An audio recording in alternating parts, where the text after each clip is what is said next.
Hello dear learners, कैसे हैं आप सब। तो डियर आज का जो क्लास है ये क्लास 7 का हिस्ट्री है हम लोग का। चैप्टर 1 1000 वर्षों के दौरान हुए परिवर्तनों की पड़ताल। तो डियर हम लोग यहाँ पे एनसीईआरटी के एक एक पॉइंट डिस्कस कर रहे हैं, इसलिए एक ही क्लास में पॉसिबल नहीं है। तो डियर ये लास्ट क्लास है, ठीक है। तो इससे पहले का लिंक आपको डिस्क्रिप्शन बॉक्स में मिल जाएगा। तो हम लोग स्टार्ट करते डियर आज का टॉपिक। तो हम लोग का टॉपिक है आज पुराने और नए धर्म। मतलब डियर यहाँ पे क्या हो रहा है कि जैसे जैसे जो है आपका इतिहास में आपको बदलाव आते जा रहा है, वैसे वैसे जो है धार्मिक आस्था भी बदल रहा है, ठीक है। देखिए, ऐसे तो धार्मिक जो रहता है ये व्यक्तिगत आस्था जो रहती है व्यक्तिगत होता है, लेकिन ये जो रहता है सामूहिक हो जाता है, सामूहिक का रूप ले लेता है, क्योंकि ये जिस समुदाय का में रहता है लोग, ठीक है। तो ये जो आस्था रहता है उसी से वो संबंधित होता है। जैसे जैसे क्या होता है कि इस समुदाय का सामाजिक स्तर संसार जो रहता है बदलता है, तो वैसे वैसे क्या होता है उसकी आस्था में भी परिवर्तन आता है। तो जैसे कि अगर हम लोग बात करें हिंदू धर्म, तो इस युग में जो रहता है बहुत ही बदलाव आया, महत्वपूर्ण बदलाव आया है। जैसे कि इसमें कुछ नई देवी देवता की पूजा हुई, ठीक है, मंदिर का निर्माण हुआ, फिर समाज में पुरोहित ब्राह्मण जो रहता है ना उसका भी यहाँ पे महत्व बढ़ने लगा, क्योंकि पूजा और पाठ जो रहता है ब्राह्मण कराते, पुरोहित लोग कराते, ठीक है ना। तो यहाँ पे इन लोगों का भी जो है महत्व बढ़ने लगा था। तो डियर यहाँ पे ये समझ में आ गया। तो देखिए, संस्कृत ग्रंथों के ज्ञान के कारण समाज में ब्राह्मणों का बड़ा आदर होता है। देखिए, संस्कृत जो है हर कोई नहीं बोल सकता है, ठीक है ना। जैसे कि अगर अभी हम लोग खुद पढ़े लिखे हुए हैं, लेकिन जब हम लोग देखेंगे ना मंत्र पढ़ेंगे संस्कृत में, तो वो खुद हम लोग से प्रोनाउंसिएशन नहीं होता है। ये खुद हम भी ट्राई किया, आप भी ट्राई करना। तो ये जो संस्कृत का जो ज्ञान रहता है ये अधिकतर किसको होता है, ब्राह्मण को ये होता है, ठीक है। तो इसलिए उसका बहुत ही आदर होता है। इनके संरक्षक थे नए नए शासक जो स्वयं प्रतिष्ठा की चाह में थे। इन संरक्षकों का समर्थन होने के कारण समाज में इनका दबदबा और भी बढ़ गया। मतलब डियर ये जो थे संरक्षक थे, ठीक है। तो जैसे जैसे शासक जो है नए नए शासक आ रहा था, तो उनकी जो प्रतिष्ठा थी आपको पूजा पाठ में, तो उसके कारण जो है इन संरक्षकों का समर्थन जो रहता है और इसका दबदबा, मतलब कि इसकी इज्जत जो रहता है बढ़ जाता है, ठीक है। तो संरक्षक मतलब देख लेते हैं, कोई प्रभावशाली धनी व्यक्ति जो किसी कलाकार, शिल्पकार, विद्वान या अभिजात जैसे किसी अन्य व्यक्ति को मदद या सहारा दे, ठीक है। इसको हम लोग संरक्षक कहते हैं।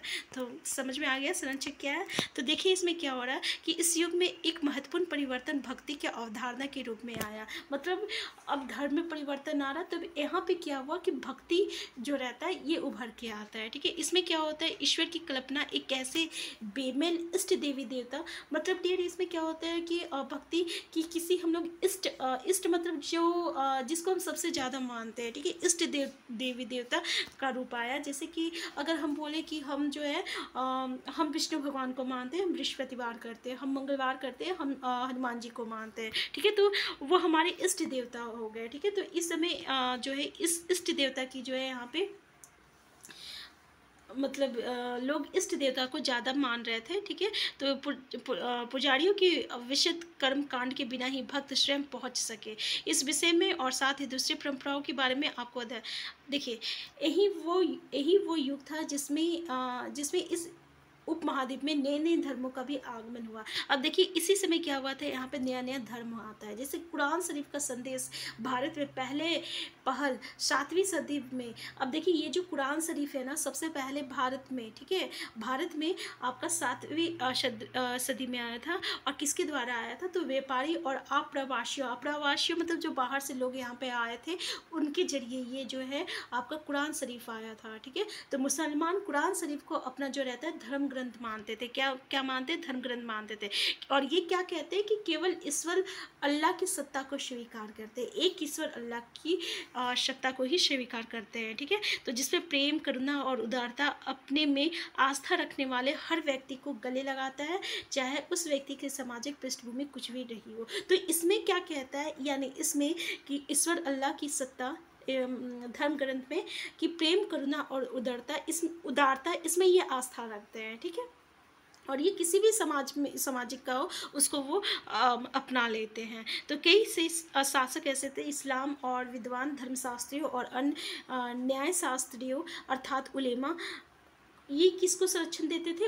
उलेमा को संरक्षण देते थे। ठीक है, हिंदू धर्म की ही भांति इस्लाम की अनुयायी भी अपने धर्म की अलग अलग तरह से व्याख्या करते थे। तो जैसे हिंदू धर्म में हम लोग हिंदू धर्म का व्याख्या करते हैं, तो वैसे ही जो इस्लाम के अनुयायी थे ना, वो अपने धर्म को व्याख्या करते हैं। ठीक है, तो मुसलमान में कुछ सिया थे जो बैकबर साहब के दामाद अली को मुसलमानों का विधि सम्मत नेता मानते थे, और कुछ सुन्नी थे। तो यहाँ पे देखिए कुछ पैगंबर साहब एक है और कुछ सुन्नी थे। ठीक है, जो खलीफाओं के प्रभुत्व को स्वीकार करते थे।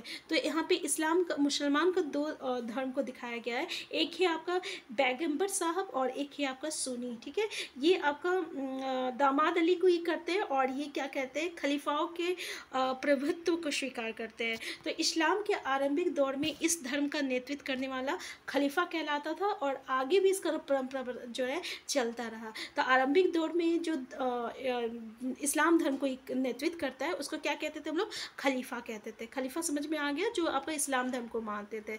इस्लामी न्याय सिद्धांत विशेषकर भारत में हनफी और शफी ऐसे सिद्धांत है। अब देखिए न्याय सिद्धांत भारत में कौन कौन सा है? तो हनफी और शफी है। हनफी और शफी कौन सा सिद्धांत है? तो ये इस्लामी न्याय सिद्धांत है। ठीक है ना, तो याद रखिएगा कि विभिन्न परंपराओं में भी कई महत्वपूर्ण अंतर है। अब इसमें भी बहुत सारा अंतर रहता था। ठीक है, ऐसे ही धर्म सिद्धांतों तथा रहस्यवादी विचारों को लेकर विभिन्नताएं देखने को मिलती है। अब जैसे अगर हम लोग देखें कि इस्लाम धर्म में भी इस्लाम न्याय सिद्धांत में दो इसके प्रकार है, यानी दो आपका कैटेगरी है, एक हनफी है एक शफी है। और जब हम लोग देखते हैं हनफी और शफी के बारे में, तो इसका भी अलग अलग जो है अपना परंपरा है। तो इस तरीके से धर्म ग्रंथ में अलग अलग परंपरा जो है हम लोगों को देखने को मिलती है। समय और इतिहास, नेक्स्ट टॉपिक है समय और इतिहास के कालखंडों पर विचार। ठीक है, तो चलिए हम लोग अब इस टॉपिक को डिस्कस करते हैं।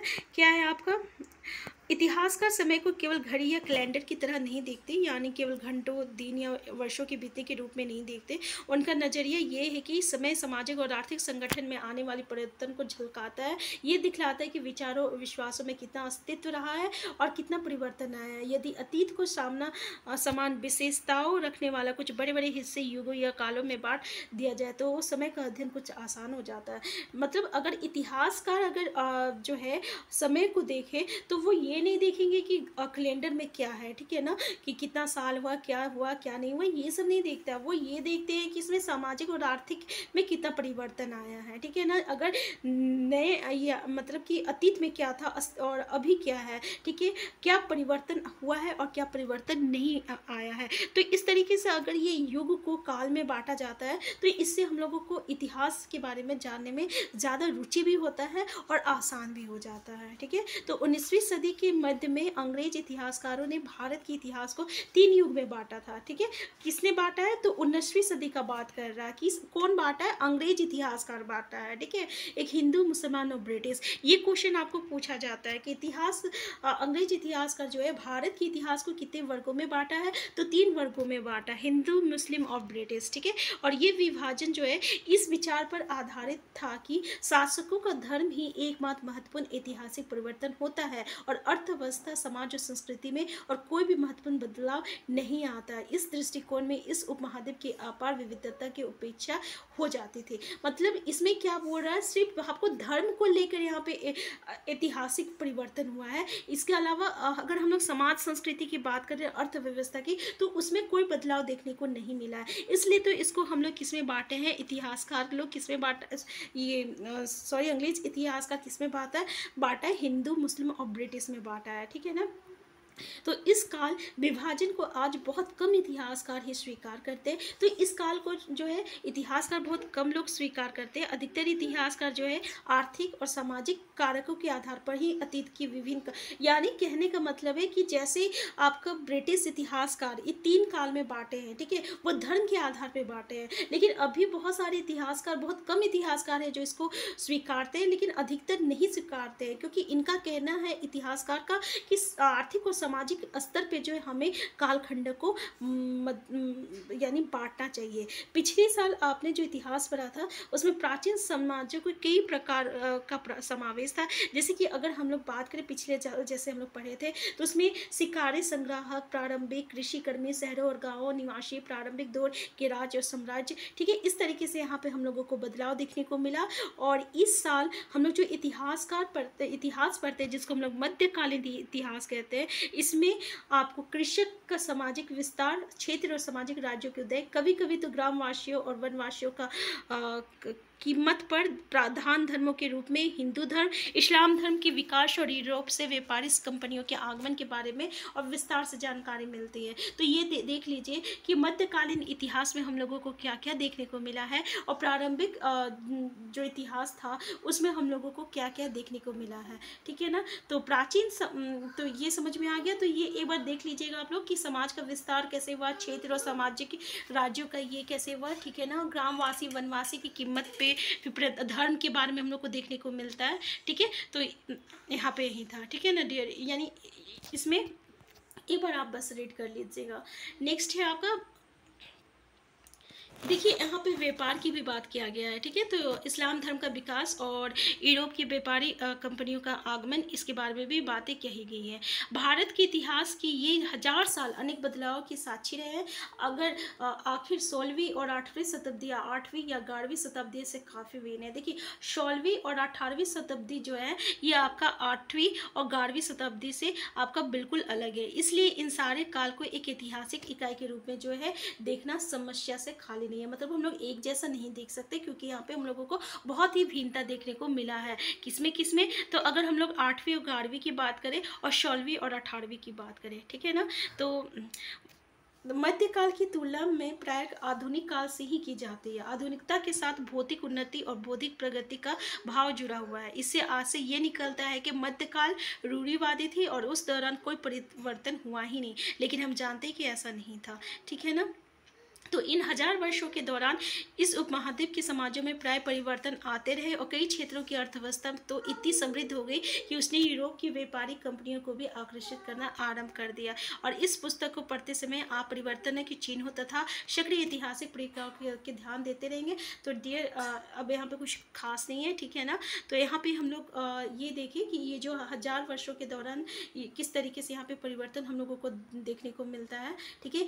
कि कई क्षेत्रों में उसकी अर्थव्यवस्था किस तरीके से समृद्ध हो गई, किस तरीके से यूरोप की व्यापारिक कंपनियों का आकर्षण यहाँ पे बढ़ता गया। तो आज के क्लास इतना ही रखते हैं, इससे आगे हम लोग नेक्स्ट क्लास में डिस्कस करेंगे। अगर चैनल में नए हैं सबसे पहले चैनल को सब्सक्राइब कर लीजिएगा और लाइक और शेयर करना मत भूलिएगा। Thank you.